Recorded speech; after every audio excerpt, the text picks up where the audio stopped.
தமிழ் சினிமாவை பொறுத்த வரைக்கும் மறக்கவே முடியாத 2 பேருன்னு சொன்னா தளபதி. இவங்களுக்குள்ள ஃபேன் பேஸை பார்த்தோம்னா ரொம்பவே அதிகமா இருக்காங்க.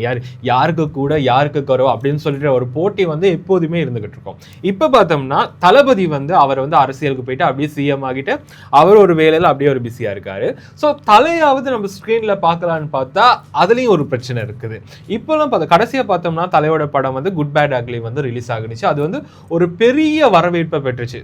ஆதிக் ரவிச்சந்திரோட இயக்கத்துல வந்து படம் தான் இந்த குட் பேட் அக்லி. சோ இந்த படம் வந்து எல்லாருக்குமே பிடிச்ச மாதிரி, அதாவது தல ரசிகர்களுக்கு வந்து ஒரு ட்ரீட்டா இந்த படம் வந்து அமைஞ்சிச்சு.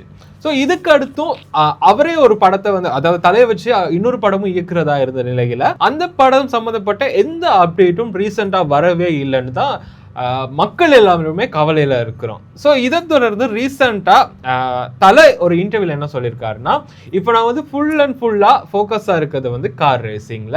என்னால எத்தனை காலம் வரைக்கும் முடியுமோ, இந்த ரேசிங்ல என்னால எவ்வளவு காலம் வரைக்கும் இருக்க முடியுமோ அவ்வளோ காலம் வந்து நான் ரேசிங்ல இருப்பேன்.